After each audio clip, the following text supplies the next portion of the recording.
All right, good afternoon. My name is Mr. Ybarra. I am the Crim 1 instructor at the Madera Community College, and this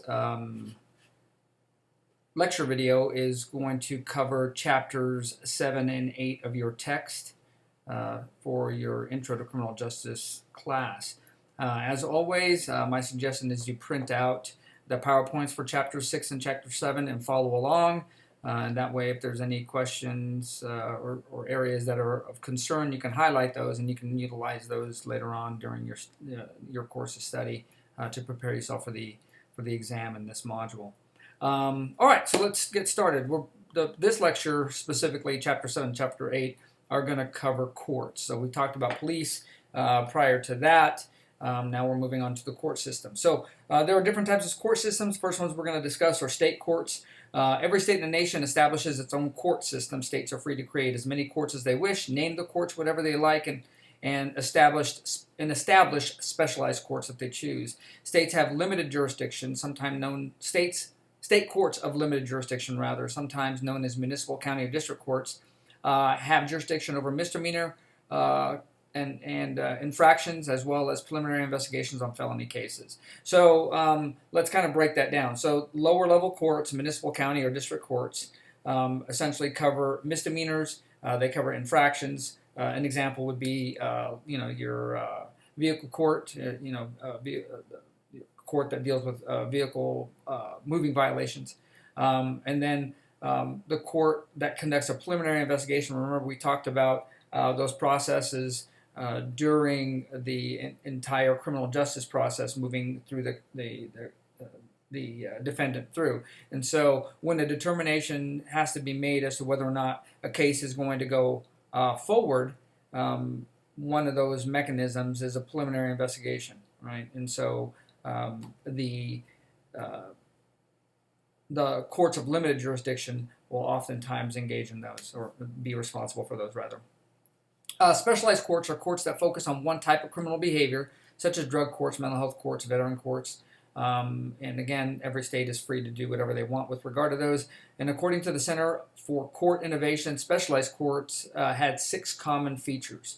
You'll probably see these again. Outcomes are elevated above process. And what that means is that as opposed to punishment, they want to reduce recidivism. So again, remember we talked about these diversions, being able to move people out of the formal criminal justice process. And although this is formal, this is another mechanism to try to deal with the underlying cause as opposed to the primary goal of finding a guilty party and punishing them. So that's one of the ideas for specialized courts.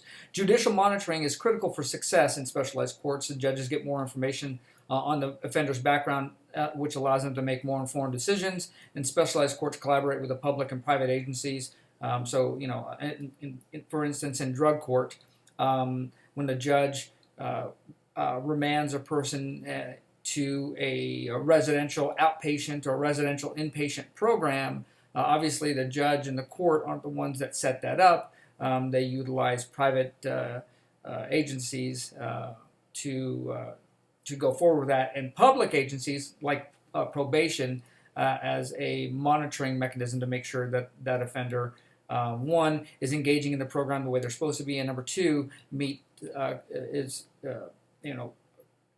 directed to come back to court for updating the court. So that's how that one would work. Specialized court personnel assume multiple roles, and specialized courts try to change the way the criminal justice system works. So they, like I said, their roles are different. You get some people who agree with them, and there's positive outcomes as a result. However, one of the drawbacks is that they are very expensive in relation to just a regular criminal court. So there's a lot more people that are involved. There's a lot more effort that's being placed into each one of the defendants or convicted persons to make sure that they don't re-engage. And so it's a cost versus benefit that has to be weighed on those cases. Next one is courts of general jurisdiction, also known as superior courts. And these these courts of general jurisdiction, have jurisdiction over felony offenses and serious civil cases. Appellate courts, which also fall under that same, although they oftentimes titled as an appellate court, is a court that reconsiders a case which has already been tried to determine whether or not the measures used complied with accepted rules of procedure, and were in accordance with constitutional doctrine. So they look at the defendants, or in this case, the plaintiff, because they're the ones who are going forward with it now, looks at whether or not their rights were upheld during the process and whether or not prescribed processes were actually adhered to. And the prescribed process means that it's codified. It tells the court how everything has to go, and they want to make sure that each one of those steps was taken, so that way the person who was found guilty, their rights were not. They had all their rights, and they knew that going in. The court of last resort is usually identified as a state Supreme Court, and that's the court that handles the final appeal on all matters. The United States Supreme Court is the official court of last resort for criminal matters, and that'd be Supreme Court of the United States, SCOTUS, right? So, but each state has a Supreme Court. So if a person is charged in a court of general jurisdiction for murder and they're sentenced to life imprisonment, they'll go to an appellate court. If the appellate court upholds the original ruling, then it would wind up going, if the plaintiff decides he wants to move forward with it, then he or she can request another review by a state Supreme Court. And if a state Supreme Court also upholds, then they have the option of going to a federal Supreme Court or a federal appeals process if there's been a violation of civil liberties, specifically constitutional doctrine. So sometimes, because these are lengthy processes, the appeals process, if a person does appeal to the United States Supreme Court or to the United States the district courts, the appellate district courts, they can take years and years. So people do have the option. They can bypass their state courts and go to the federal courts. The drawback to doing that is if your case is heard, let's say the Supreme Court of the United States decides, yeah, we're going to hear the case, and you lose, you don't get an opportunity to go back to the state Supreme Court and say, well, what does California have to say about this? It doesn't matter because the Supreme Court of the United States already rendered a judgment there, and there's no other avenues that are going to be allowed for appeal. All right, so moving on from state courts to federal courts. Federal court has established a three-tiered hierarchy of court jurisdiction that consists of U.S. district courts, also known as U.S. trial courts, U.S. circuit courts, also known as U.S. courts of appeals, and the United States Supreme Court. You will see these again. So for federal courts, it's U.S. district, also known as U.S. trial, U.S. circuit, also known as appeals, and the United States Supreme Court. There are other federal courts outside of those three, outside of the established three-tiered hierarchy of the courts. And much like the specialized courts, these courts also deal with areas that the other three don't maintain any jurisdiction in. So these federal courts outside these branches include, military courts, Court of Veteran Appeals, U.S. Tax Court, and administrative agencies and boards. So there's a number of different courts that the federal government has at its disposal to deal with a wide range of issues. All right, so there are 13 judicial circuits in the United States with a court of appeals for each one. In California, that's the Ninth Circuit. If you hear that the Ninth Circuit court they're talking about, the Ninth Circuit is the highest appellate court, federal appellate court in the 13 judicial districts within the United States. So on the Ninth Circuit Court of Appeals, they maintain jurisdiction over Alaska, Arizona, Hawaii, Idaho, Montana, Nevada, Oregon, Washington, and California. So any felony cases or any cases that are heard by a U.S. District Court and those cases are upheld, there's an appeal that goes forward. That appeal will go to the U.S. Court of Appeals, and inside the U.S. Court of Appeals, they'll also go to the Ninth Circuit Court of Appeals, which is the next step above if they don't agree with the Ninth Circuit, or if they don't agree with the findings of the appellate court. The United States Supreme Court, the Supreme Court of the United States, SCCCD, is the highest appellate body and court in the court of last resort in the land. So you might want to know what. Remember, court of last resort means that there is no other options for appeal of a case or to have a case heard than the United States Supreme Court. So once it's heard there, you don't get to backtrack and go down to a municipal court and ask them to hear the case. It's case has already been set, precedence has been set, and it's done. SCCCD is currently comprised of 9 appointed members appointed by the president who have lifetime terms. When the Supreme Court elects to hear a case, it grants a writ of certiorari, which is an order of the Superior Court requesting the record of an inferior court be brought forward for review. So when the Supreme Court decides they want to hear a case, they will petition their lower courts to send all of the case documents forward so that way they can review them. When the Supreme Court rules on a case, it becomes known as precedent, also known as a landmark decision that must be honored by any lower court, and it can be used as precedent for resolving similarly situated legal matters. Now, that doesn't necessarily mean that it's also locked in. So, for instance, people go, well, if a determination has been made by the Supreme Court, is that it? No. Another Supreme Court can re-review the determination and render a new decision. It's not really, what's the word? It's not commonplace, but it does happen. Okay. All right. Moving on to number 3, the judiciary. So judiciary are judges who oversee the judicial process by controlling conduct in the courtroom.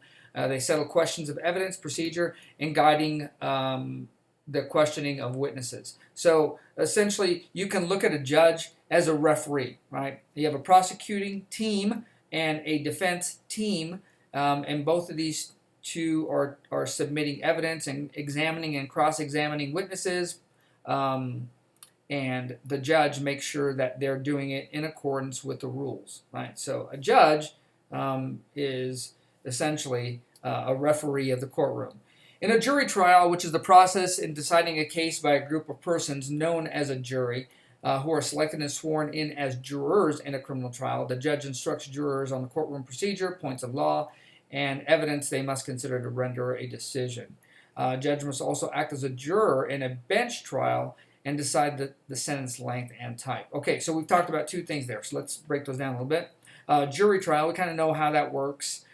This is very simple, but what happens is they'll go through a process where they select a jury. The prosecution and defense will ask questions of people within the community, and once they make a determination and an agreement between them, the jury is comprised, and of course then the trial can move forward.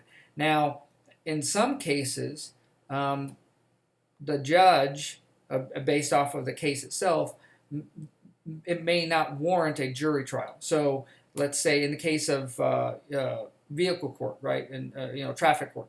In traffic court, you don't have a jury. These are infractions, and so the judge acts as a juror. So the judge takes on the responsibility of hearing the case, and also if he finds a person guilty, renders the sentence. So bench trial, judge is the jury and does all the work, or jury trial, and the judge provides the jury all the information they need and what their scope is, and what they have to consider when it comes to deliberating whether or not a crime was committed. While the judge is a main character in a court, there are other staff who are required for the efficient running of the judicial process, a courtroom process, and that includes court court clerks who review and monitor and process court records, fees, and fines, a court administrator, so that would be like the person who is in charge of hiring and developing policies and services for the branch, HR, if you will. Court security, who is either a marshal or bailiff for the court, and in some cases, sometimes court security is either enhanced with private security. So sometimes you'll see private security that takes on some of those security functions. Legal staff such as prosecutors and defense attorneys, staff attorneys, research attorneys, and law clerks. A court reporter who records all of the judicial proceedings. Jury staff who are dedicated to the jury selection process. And then other officers on site from criminal justice agencies who act as professional witnesses. And there are a number of different professional witnesses. You may have some professional witnesses. They weren't mentioned here, but it could be from the medical field. It could be scientific field from different laboratories and that kind of stuff. And so there's a lot of people who are involved in this process. The U.S. Magistrate Judge is a federal judge appointed by the district court judge who proceeds over various civil cases with the consent of parties over certain misdemeanor cases. So that's also a lower level court. All right, moving on to Chapter 4. Prosecutor. A prosecutor is the people's attorney, and they're responsible for representing the public in criminal matters. Some of the duties include advice for law enforcement during an investigation, representing the state in plea negotiations, pretrial motions and bail hearings, representing the state in hearings, criminal trials, appeals, and they act as a legal advisor to the county commissioners and other elected officials. So prosecutor essentially is the one who makes a determination as to whether or not a case is going to move forward beyond arrest. Okay, so that's their primary responsibility. One of the secondary responsibilities beyond actually being in court, dealing with pretrial motions and bail hearings and all this stuff, is to teach or to act as legal advisor for various agencies within that municipality to make sure that they are in compliance with the law as well. So oftentimes you'll see a prosecutor or somebody from a prosecutor's office, like in walking around and talking with police officers, sheriff's deputies, and such, to make sure that they understand that they what they need in order to be able to have a case upheld. The federal system of prosecutors are known as U.S. attorneys, and they are appointed by the president. In the state and the county prosecutors, the attorney general and district attorneys are the chief prosecutorial officers. So the U.S. Attorney General, federal, and Attorney General or district attorneys are state / county.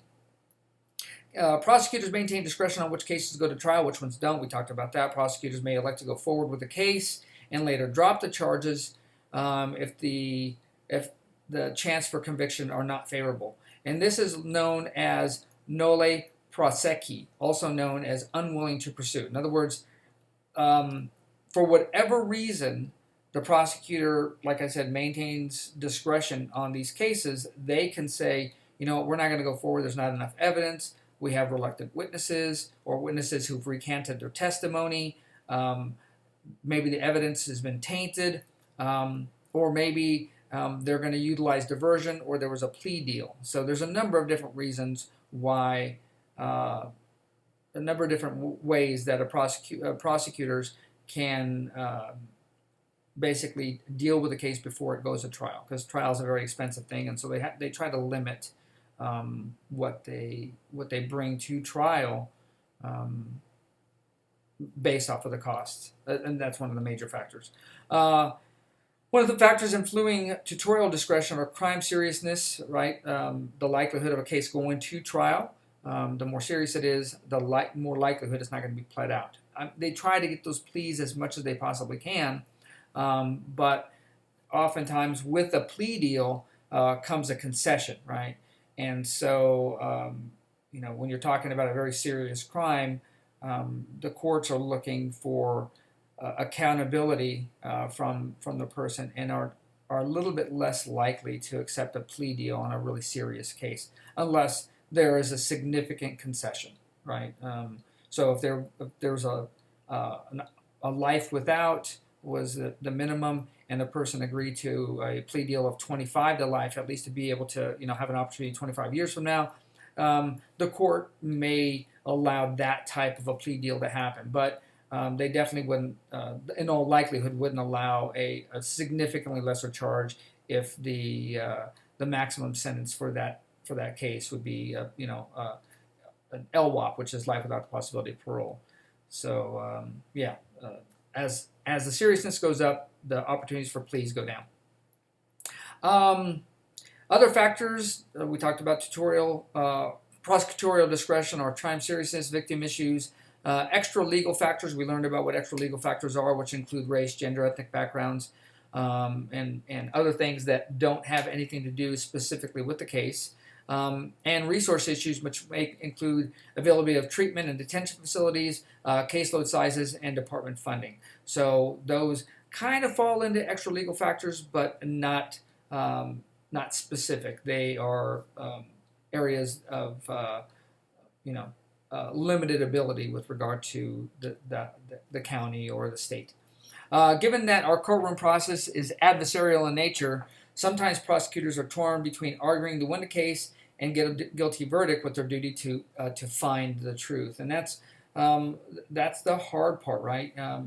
We as citizens expect our prosecutors to go after a case with vigor, right? And so, given the fact that it's adversarial, there are times, there have been situations that have been documented where prosecutors have stepped over the line in their pursuit of getting that conviction and not looked at mitigating evidence or exculpatory evidence, which is evidence that's used to refute or excuse a finding. So to do that is absolutely disingenuous, and it's something that is not supposed to happen, but it does happen. So it's something that has to be watched, and that's one of the reasons why we have the appeal process. All right.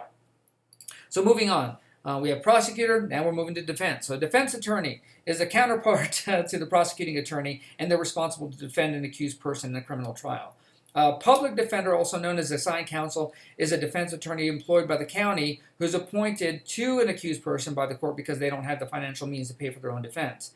And because not all counties can bear the expense of maintaining a large public defender pool, some counties utilize a contract system. You're going to see this again. Which are private attorneys under contract with the county to provide legal services to an accused who is indigent. Indigent means I don't have money. They don't have the means to pay for it.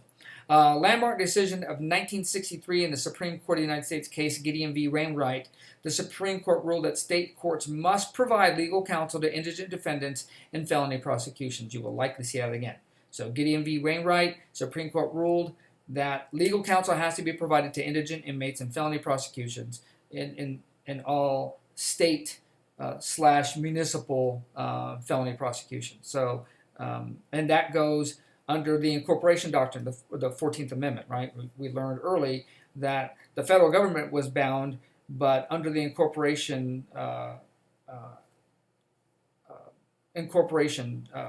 document, under the 14th Amendment, the states are also bound by that. Now, just understand. And I know that a lot of people look at defense attorneys as not,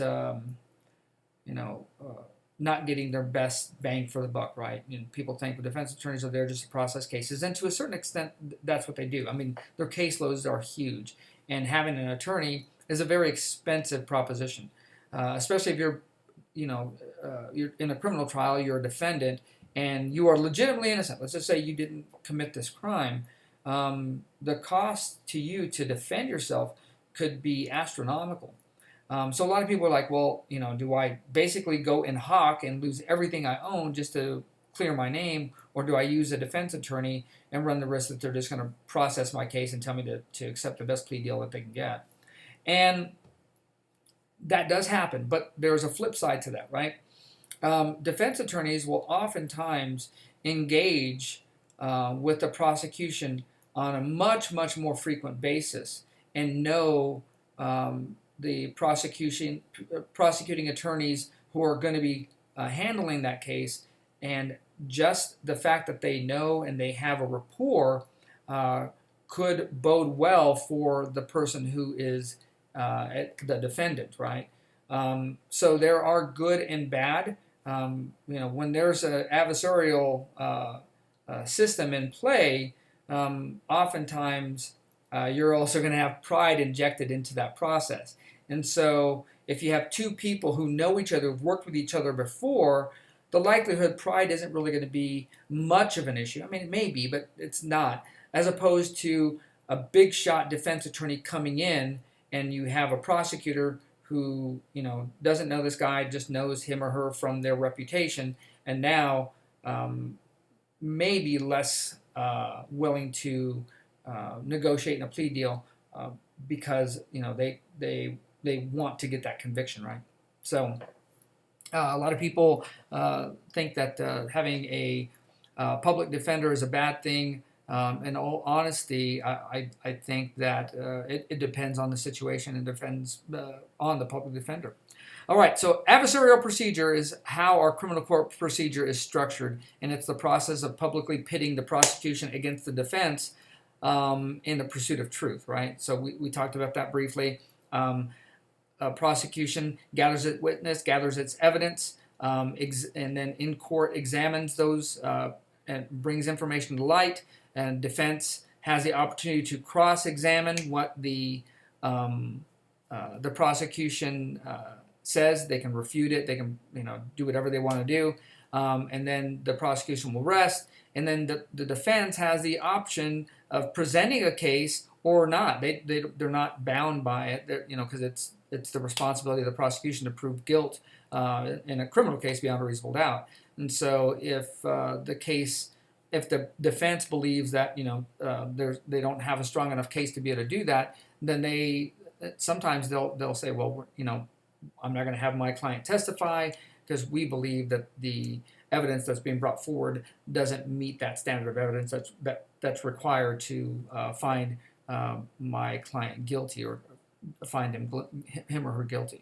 The Sixth Amendment in the Bill of Rights contains various criminal trial rights to include right to a public trial, the right to a trial by jury, and the right to confront witnesses. Fifth Amendment includes no person shall be subject to the same offense to be twice put in jeopardy of life or limb, so that's the double jeopardy clause, nor shall be compelled in any criminal case to be a witness against himself or to be deprived of life, liberty, or property without due process of law. And then, of course, we talked about the 14th Amendment ensures these aforementioned rights are observed by the states to include due process, and that's based off of the idea of the incorporation doctrine.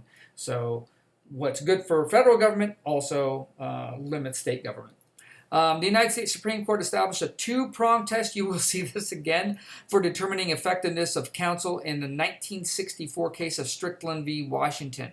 The court found that the defendant must show counsel's performance was deficient and that the deficient performance prejudiced the case, so the defendant was denied a fair trial. So, in other words, if I'm a defense attorney and I don't know if you guys have ever seen that movie with Joe Pesci. I'm trying to think of it off the top of my head. That is where he's a defense attorney, and the guy that the other defendant, Ralph Macchio's friend, selected had to stutter, couldn't get out a coherent sentence when he was doing his examination and cross-examination, or even when he was presenting his opening statement to the court.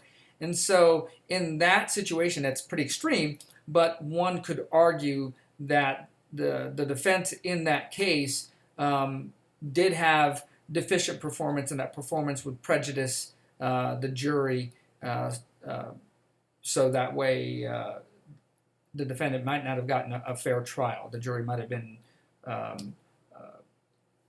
biased based off of how bad the defense was with regard to that case. And that's called the two-pronged test, Strickland v. Washington. All right. Last one is court administration. 1939, Congress passed the Administrative Office Act, which established the Administrative Office of the United States, United States courts, rather, who provide a broad range of legislative, legal, financial, technological, management, administrative, and program support services to federal courts.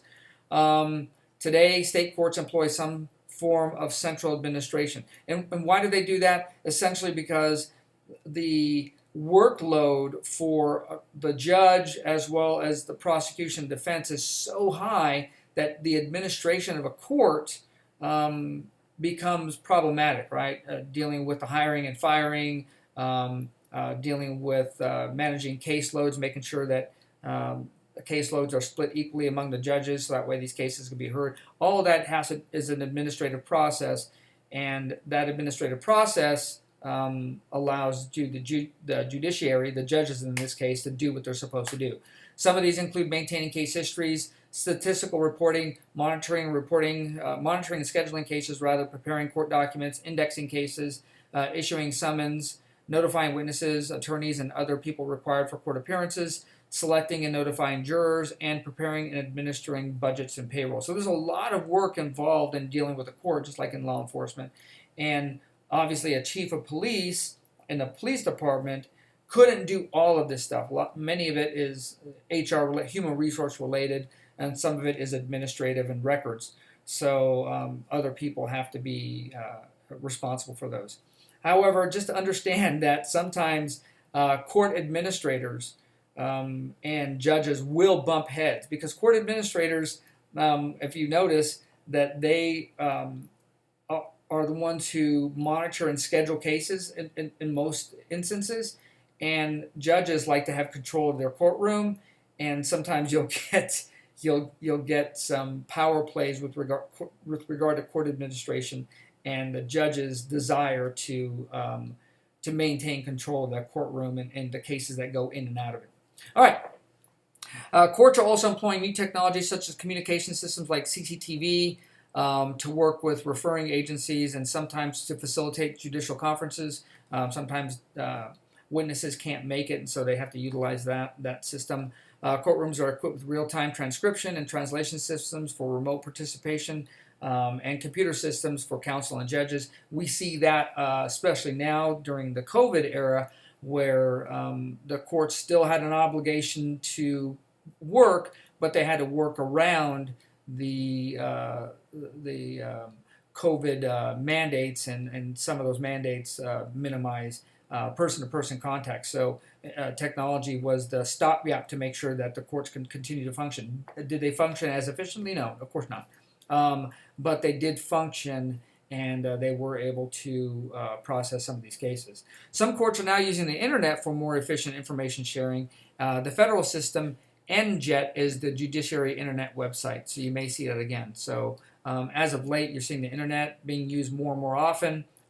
Here, we're using Zoom, right? Whenever I need to have a meeting with you guys, we use Zoom, and they have a number of different programs that are out there. The one issue that they have is the centralization of these programs, because many of them are specifically designed to work within that specific court, and sometimes some of these systems don't play and talk well with each other, and so that's one avenue that the courts have been looking at for quite some time. Okay, that finishes or concludes Chapter 7, and so let's move on to Chapter 8. I believe it's right here, and that's again dealing with court, but we're going to be dealing with court processes and not necessarily personnel. Okay, so court processes versus court personnel. All right, so process. Bail rights, mechanisms, and types. Pretrial procedures are critical processes, and they include bail, arraignment, and plea negotiations. So bail and arraignment sometimes will be done together. And what bail is, and you'll see this again, is a set value, cash bond, or other type of security, which is set by the judge or by precedent. So in some cases, the judges have latitude. In some cases, they're prescribed already, and the judges can't move from those. So it just depends. And they provided to the court for the purpose of ensuring a return of the accused in subsequent proceedings. So bail is used in circumstances where they decide that, you know what, it's in the best interest of the state to allow this person to be out to gather evidence, and we are relatively sure that there's no jeopardy to the public, and that the person will report as instructed by the court to any subsequent hearing. Contrary to popular belief, the Eighth Amendment in the Bill of Rights does not guarantee a right to bail. Okay, so a lot of people think that I'm entitled to bail. No, you're not. Bail is optional. However, it does prohibit excessive bail. So, and what is excessive bail? Well, that has to be determined by the courts. But there has been case law that has essentially given direction and or precedent as to what would be considered excessive and what would be considered frivolous, right? So bail is the mechanism for the defendant to be free from pretrial detention, which is holding of a person, an accused person, in a secure environment, typically jail, before and during the trial. The United States Supreme Court found in Stack v. Boyle that if a crime is bailable, the said amount should not be frivolous, unusual, or beyond a person's ability to pay. So, again, like I said, if the courts can articulate why they impose a specific amount for bail, then the likelihood is that they're going to that setting of bail is going to be well within the Eighth Amendment guarantee of not having excessive bail. So there's different types of considerations that courts look at for bail, right? So remember we talked about the serious and the type of crime, also the dangerousness of the accused. So what are they alleged to have committed, and do they have a propensity for this? Do we have a previous history of violence or a dangerousness to the community? Are they a flight risk? So if we have, in like the case of O.J. Simpson, we know that he has a significant amount of money available to him, and he was accused of a felony offense, a dangerous felony offense, where two people were killed, and he was the number one suspect.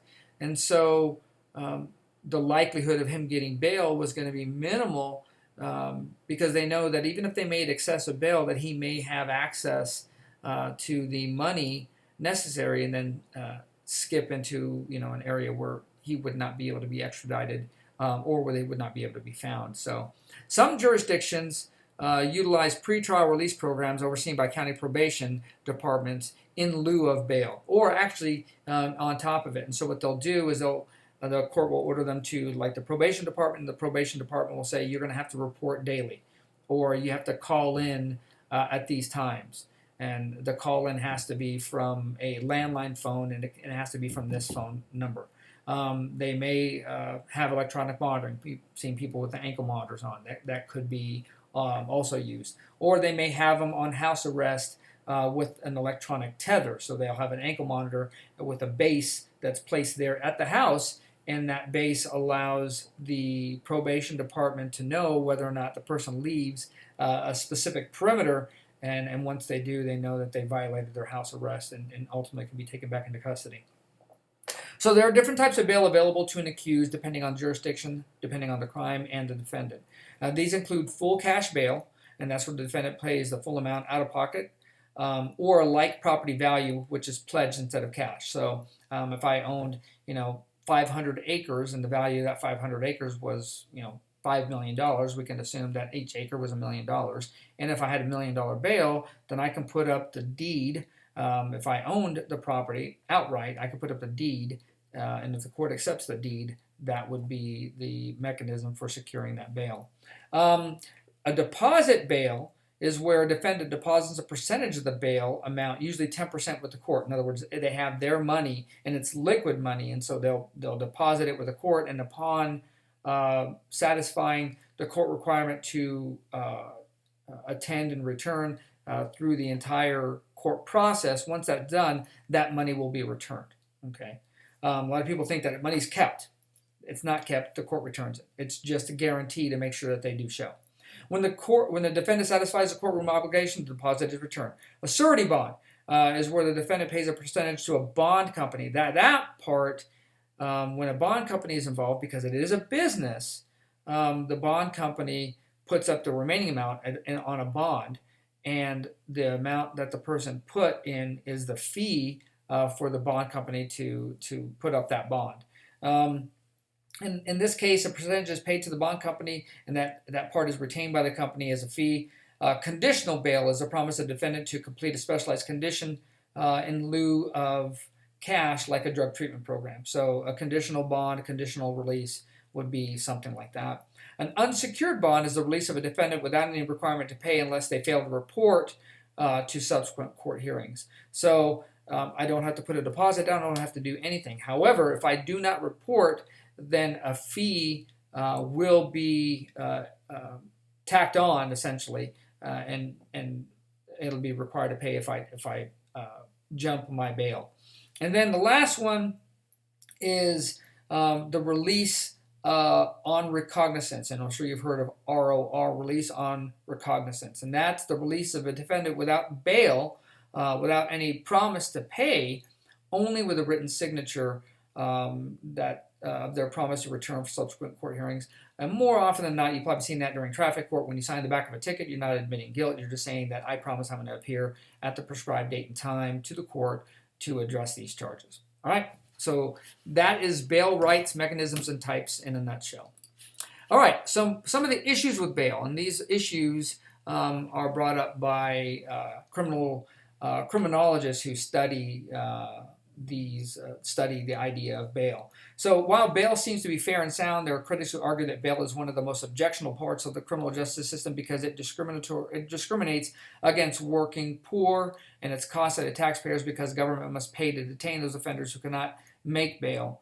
It's also unfair, this is their claim, because a higher proportion of detainees receive longer sentences than those can be released on bail. And it's dehumanizing because some innocent people who cannot afford bail suffer in jail. So these are all the drawbacks that people look at, these researchers have looked at with regard to bail. So it's expensive, and people who, of limited means oftentimes can't meet bail, and so they're remanded to custody. And that being remanded to custody doesn't give them the opportunity to go and try to work on their own defense. They have to rely on somebody else to do it.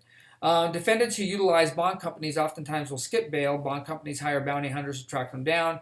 And since there's no uniform training or standards of conduct in this, bounty hunters sometimes use pretty brutal tactics in the pursuit. However, just to let you know that bounty hunters now, there's a lot of laws that are being placed on the books that alleviate that problem, right? An accused person is not eligible for bail or ROR once they're placed into a lockup facility, and many of these facilities are overcrowded and under court order to reduce their populations and improve conditions. Fresno County being one of them. So they get you got people get released all the time. And then last is the Bail Reform Act of 1984. That's federal legislation. You'll probably see this again, that provides for greater emphasis on releasing on recognizance, or ROR, for non-dangerous offenders, and a preventative detention for those who present imminent danger to the community. So preventative detention is basically remanding a person based off of documented violent behavior or the charge that they're having to deal with at that time. Preventative detention is the practice of holding a dangerous person before and during the trial without bail. All right. So just letting you know on the bail. So these are some of the issues with it. A lot of people, a lot of these researchers think that bail is unfair, and that because of many of these areas. However, if we didn't have bail, the costs of incarceration would wind up being astronomical, and the likelihood, especially on some of these cases, could result in serious bodily injury or property loss if that individual is allowed to remain in the community. We've seen numerous cases where the jails are releasing because they're under court order to release, and the person who's charged, and we'll just say something minor, although I don't think automobile theft is minor, in the scheme of things, it's not as serious as robbery or any of the number of crimes that involve a person.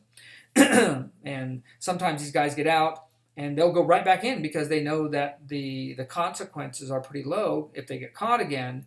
that they're probably going to wind up getting kicked back out, and they're not going to report to their court hearing anyway, so they just continue with that cycle. And overall, if you look at it, you're talking about the community suffering a great deal because the government wasn't able to fulfill its obligation to keep these people in custody, right? All right. Moving on to number 3, indictment, preliminary hearing, and arraignment. So the Fifth Amendment of the United States Bill of Rights states that no person shall be held to answer for a capital or otherwise infamous crime unless on a presentment or indictment of a grand jury. All right. So remember we talked about a preliminary hearing and a grand jury. The difference between a preliminary hearing is that the determination for whether or not a case is going to go forward is presented by the prosecution, right?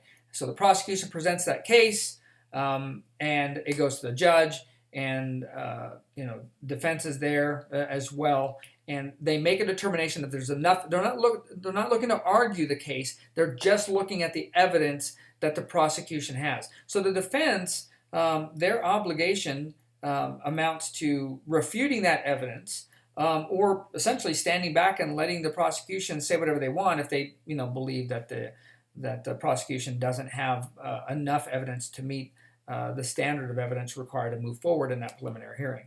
So a jury, in this case, a preliminary hearing and a grand jury have the same role.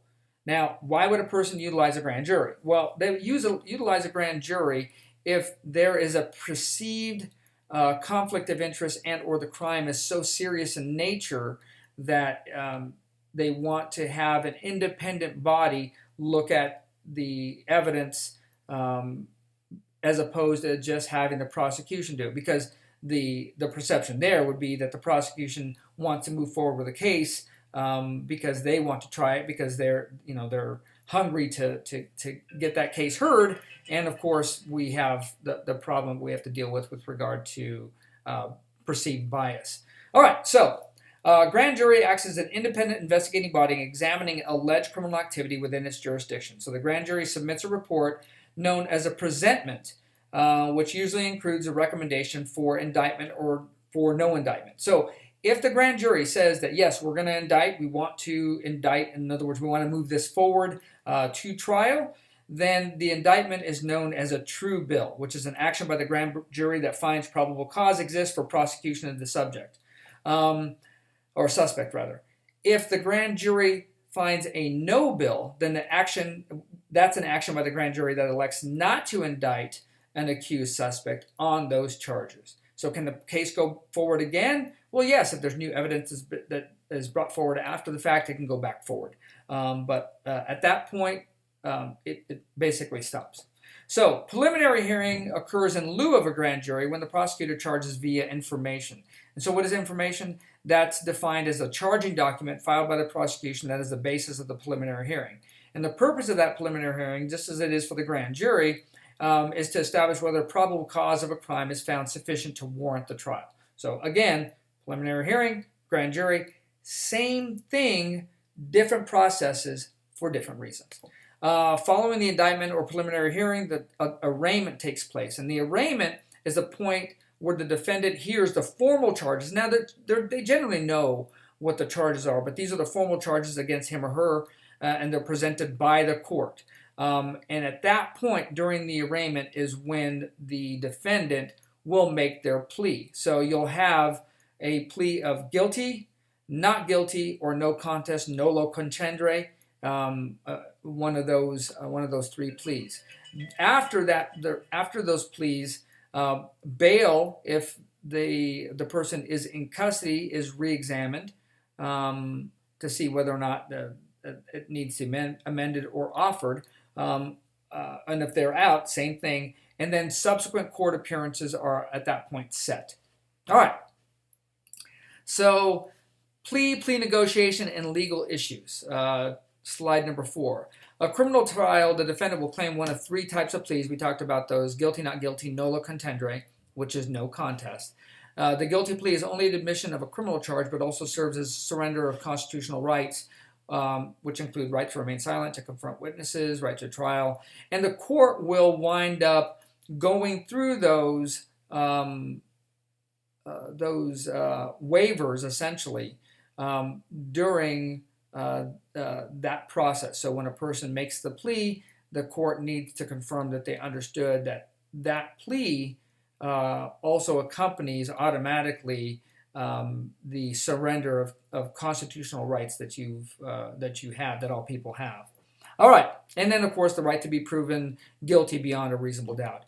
A not guilty plea moves a trial forward, and a trial date is set. A nolo contendere plea, which is Latin for no contest, is where the defendant does not accept or deny responsibility for the crime, but agrees to accept the punishment because they believe the evidence is so overwhelming that if they were to go forward, they'd be found guilty. Now, why would a person do that? Well, oftentimes they'll do it in hopes that, especially on property crimes, that the case won't move forward to a civil case where the victim could take that case forward. If you do a guilty, if you say I'm guilty, because a criminal court has a higher standard of evidence, and you're guilty of, say, robbery and burglary and theft of something, then it's likely that if the victims decide to go forward with civil, that the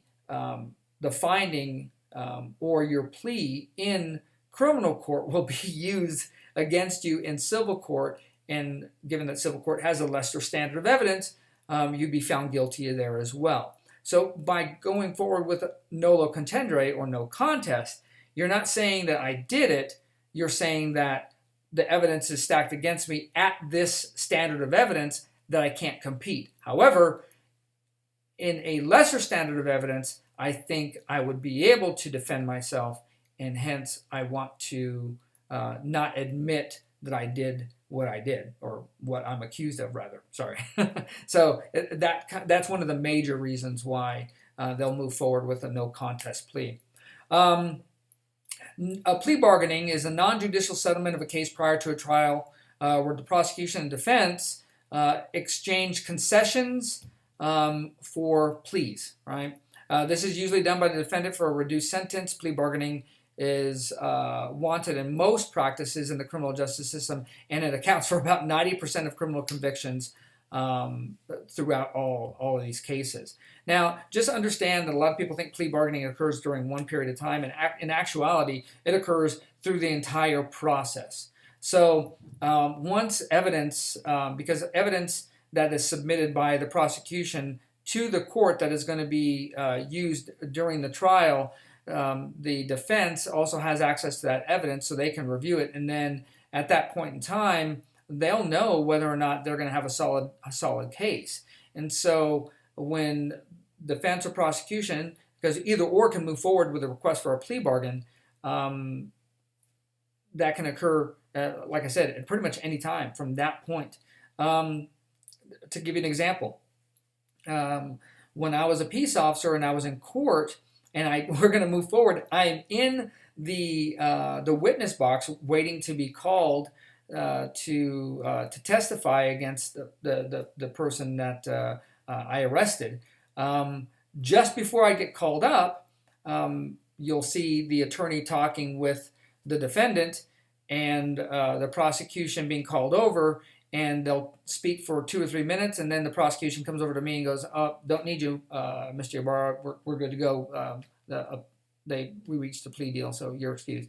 At the very end, they'll do it, and then they'll present that to the case. A lot of times, defendants, especially ones on probation or parole, will do it because they are hoping that the people who wrote the in my case, violation or arrest report, wouldn't show. And of course, if they don't show, then they have a right to cross-examine witnesses. If we don't show, then the court will likely rule in their favor and find that they're not guilty of whatever the charges are. All right. So there are plea bargain pros and cons. Some of the benefits include costs of criminal prosecutions are reduced greatly, and the efficiency of the court is improved, right? So if you had to go through trials on every single one, you're talking about a lot of time, a lot of people, yada, yada, yada. If we plea bargain them out, or a significant amount, which is what we do, that allows those cases to be processed quickly and doesn't burden the court too much. Some of the cons can include encouraging defendants to waive constitutional rights in cases where they may be not guilty. In some cases, it allows dangerous offenders to receive lenient sentences because maybe the prosecution's case wasn't as strong as they would have liked to have had it. They have enough, but they don't know if it was as strong. And so they were willing to accept, just to get that conviction, a lesser plea deal. And that often happens. And of course, if you're the victim of that case and you find out that, your car, you spent $40,000, so that's pretty much the normal price of a regular car nowadays, is now, that was stolen and damaged and beyond repair, and you didn't have full coverage insurance, all you had was PLPD liability. Now you're off the hook for $40,000, and the guy who did that, or lady who did that, is going to serve 6 months of probation. You're like, oh my gosh, where's the justice in that? So that could also be an issue. Sometimes it also means that innocent persons will admit guilt because they believe they have no chance of being acquitted, right? And they'll accept a lesser sentence, and in actuality they weren't guilty at all. And so if you looked at it from that perspective, then people would be like, well, did we really get justice? Right? The Supreme Court has rendered several decisions limiting the scope of plea bargaining. However, it still has been upheld in its use throughout our court system, our court processes. And some of these include: pleas must be made voluntarily and without any pressure. Any promises made on either side must be kept after the defendant admits guilt in court. And the defendants, like I said, they have to keep up their side of the bargain as well. So, pretrial diversion and legal rights at trial. So we talked about diversion, which is a non-criminal alternative to trial, and it involves counseling, job training, educational opportunities, drug treatment, that kind of stuff. And it's usually administered through county probation departments using public and private rehabilitative processes and service providers. So probation doesn't have drug treatment. They may have limited scope there where you'll have a probation officer who will provide counseling, but beyond that, when it comes to comprehensive treatment, they utilize public entities, and then they just monitor their progress, that offender's progress through the entire program.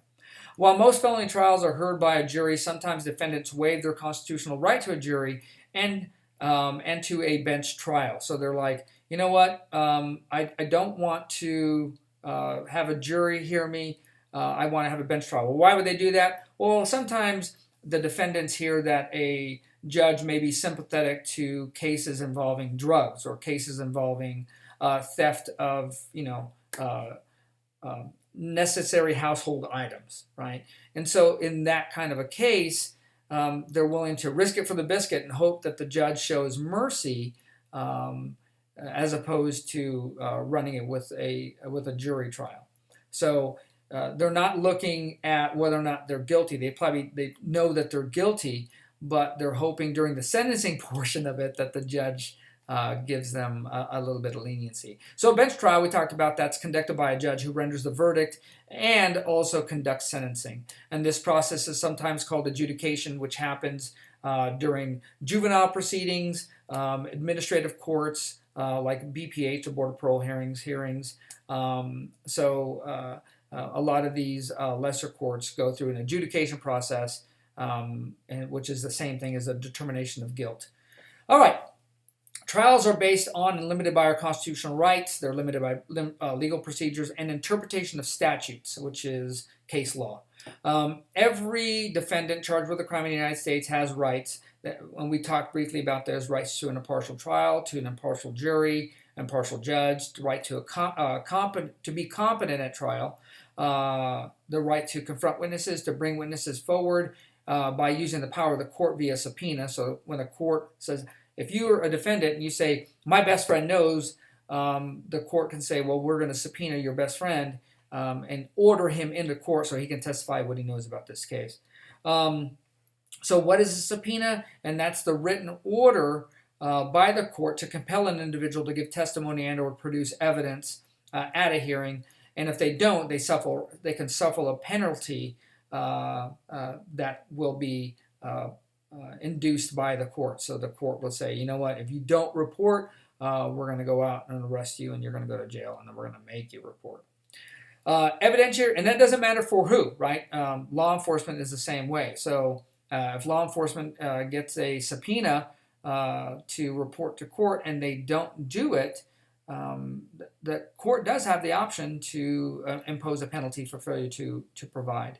Evidentiary standards of proof from the most to the least in a criminal trial include absolute certainty. So these are the standards of evidence we talked about. Absolute certainty being the heaviest one, 100%. Beyond a reasonable doubt is a step down. That's what we have for felony cases. Clear and convincing, preponderance of evidence, probable cause, sufficient evidence, reasonable suspicion, and less than probable cause being the lowest. So those are your standard of evidence that are used, but not atypically used exclusively within our criminal justice system. All right. Moving along. Trial process. So jury selection is the first part, right? We talked about that. Initial list of a person is chosen for a jury, and that's called a venire. You will see that again. So the initial list is called a venire, and that's composed from people within the community for the jurisdiction of that court. After the venire, once the initial list happens, they'll look at all these people and they'll go through another process called the voir dire. And the voir dire is where a potential jury panel is questioned by the prosecution and defense to select that jury. And during that process, a potential juror can be removed by the prosecution or defense because he or she are perceived to be biased or may not be able to render a fair and impartial judgment in that case. And that's called a challenge for cause. A challenge for cause. You'll see that again. A preemptory challenge is a dismissal of a potential juror by the defense or prosecution for no reason whatsoever, right? They don't like them. Now, you cannot use a preemptory challenge for a protected group. So you can't say, well, I don't want any Hispanics on the juror because the defendant is Hispanic and we need to make sure that they're all off. You cannot use a protected group or you cannot use a preemptory challenge on a protected group. But for any other issue, you can, all right? Now, to make sure that those are limited, you have, during the voir dire process, the prosecution and defense have unlimited use of the challenge for cause, right? So if they can show that there is a bias by that juror, they can continue to use that and there's no limitations. However, they have limited use of the preemptory challenge, and that's limited by state statute, and it varies from case to case. So remember, preemptory challenge, limited, but allows them more latitude for dismissal, or challenge for cause, unlimited, but the scope of it is significantly smaller, and that's based off of whether or not they believe or they can prove that that juror has a bias and would not be able to render a fair and impartial judgment based off of just the evidence that's shown. So at the start of the trial, opening statements are provided to the prosecutor and defense attorney. Opening statements are used to give concise overview of the crime and the evidence that is the evidence that's to follow to the judge and jury. So opening statement essentially gives a overview of what the prosecution and the defense are trying to accomplish. Following the opening statement, the prosecution will begin presenting its evidence. The evidence is presented can include testimonial, real evidence, documentary evidence, and circumstantial evidence. So real evidence would be physical, right? Documentary evidence would be essentially that, documents, anything that could support the case. And then circumstantial evidence would be evidence that doesn't have absolute, but can lead the jury to conclude that a certain thing has happened and has happened as a result of, the defendant's actions. Direct examination is the questioning of one's own witness. You'll see this again. Direct examination, so if I call a witness, I have this witness on my witness sheet, we call that witness up, that's a direct examination. After I get done with examination, the defense has the opportunity to examine, and that's called cross-examination. And that's where the defense, it says defense and prosecution, examine the other person on the other side. So when the defense is given their opportunity to present in court, if they call a witness, whoever calls the witness is the examiner. Whoever doesn't call the witness is the cross-examiner. That's the easiest way to explain it. In a criminal defense, the following the presentation of all the evidence of the accused can request a motion for a directed verdict. All right, so after everything's all done, and so what they're asking for in a directed verdict is the opinion of the option of the judge to direct the jury to acquit the defendant because the state hasn't met all the elements of a crime. In other words, remember we talked about the preliminary hearing. Well, there the standard of evidence is not beyond a reasonable doubt. It's basically preponderance. So it's a lesser standard. If the judge hears all of this, the defense will oftentimes ask the judge, Your Honor, we would like to have have you direct the jury to acquit because the state hasn't proved all the elements of a crime. Oftentimes, most of the time, that's not granted, and the defense attorney will submit their own evidence at that point if they choose to do so, and witnesses, and they'll go through that process of examination and cross-examination.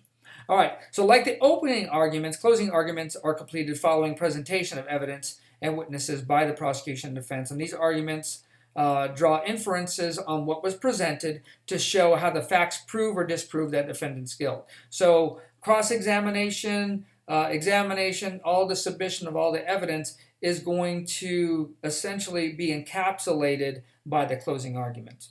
At that point, the court instructs the jury where they're going to go and deliberate, instruct the jury on what they're supposed to do, the rules for deliberation, and then instructs them to produce a verdict. So there's a number of different things that go on with regard to production of a verdict. We're not going to go through all those, but in essence, once the verdict is produced, it's read by the court, and if the defendant is found guilty, the court imposes the sentence, and that sentence can include fines, community corrections, incarceration, or a combination of all those sanctions. So you're talking about a pretty lengthy process, and it's a prescribed process, so it remains the same throughout all trial processes or all trials. All right, so the last one we're at is appeal. So what is an appeal? An appeal, after a verdict's been rendered, in other words, the verdict's been handed down, the defendant is no longer a defendant because they've been found guilty. So the defense or the convicted person petitions the appellate court to re-review this case, to look at the case. And this review will be on a check for a couple of things. So they're going to check whether or not the court procedures were followed, and they're also going to check, it doesn't say this, but they're also going to check whether due process was adhered to. In other words, were all the court procedures followed, and were all the rights of the individual adhered to. So constitutional rights, court process. So there are two types. A direct appeal, and you'll see this again, which is guaranteed by law. In other words, it's an automatic, and it happens usually for a limited time following conviction by the lower court. And then you have discretionary appeal, where there's no restriction on the number that can be filed by the offender. However, the appellate court decides on whether or not it's going to hear them. So a directed appeal is essentially an automatic appeal, and it's one that's entitled, especially in felony cases, serious felony cases, that's almost an automatic thing. But afterwards, all those other ones, the second type of appeal is discretionary, and the court has the option of hearing it or not. So a writ of habeas corpus, you'll see this again, is Latin for you shall have the body, and that's the judicial order requesting that a person, usually the person who is in custody, the one who submits the writ, is presented back to the court So the court's saying, I want to have this person come back because they believe there is an issue with either one of two things. His or her detention or the reasons for their capture, right? The reason why they're incarcerated. A writ of habeas corpus is the legal process used to request that a judicial body review the reasons for a person's confinement. Why did they go to court? And or the conditions of their confinement. So you broke my cookie, my rights are violated.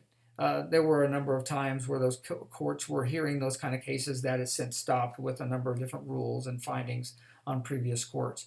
But that is the court in a nutshell. Okay, well, this concludes the lecture videos for chapters 7 and 8. Again, if you have any questions, issues, comments, concerns, you know how to reach me via email and or telephone.